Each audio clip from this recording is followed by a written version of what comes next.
All right, folks, this is it. This is the last problem of new notes that we're doing all year. It asks you to find the volume of the solid that's generated when the line y equals y plus 1.5 square root of x plus 1. That's the red line in this picture. And 0.75x plus 1, that's the blue line in this picture, are rotated. And I have my like trusty power drill here to kind of help me visualize that.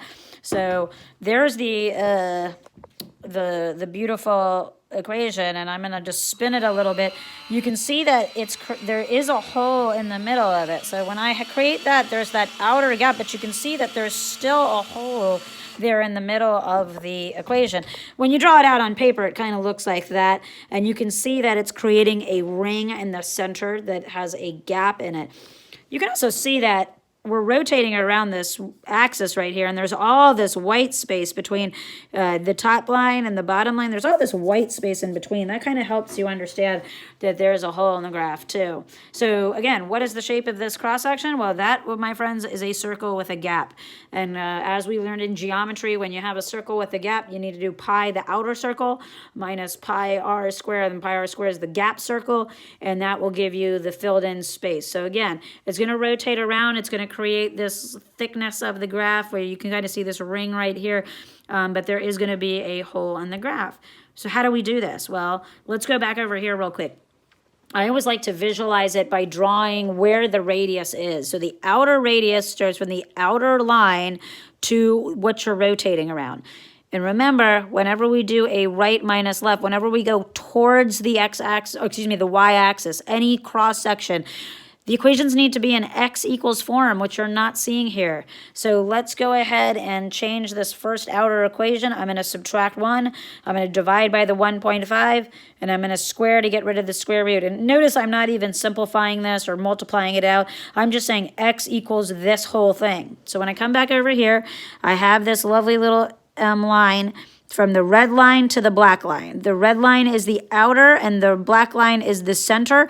So red minus black is going to give me my first radius. So there's my first radius right there. I made a little boo-boo, just don't ignore that. And then what's my gap radius? You see there's a little gap here. It's what that inner line is to the center. So in this case, the inner line, which is the blue line, to the center, which is x equals 0. Notice once again, we have an equation in y equals form. I want to get down there and I just want to change it to x equals form.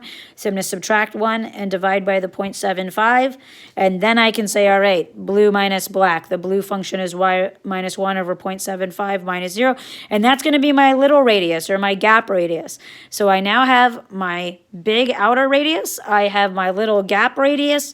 I can go ahead and do my volume. So the volume equals the antiderivative from the lower y value to the higher y value, pi radius squared. Now remember, the radius already had a squared in it, so that's where that squared is coming from.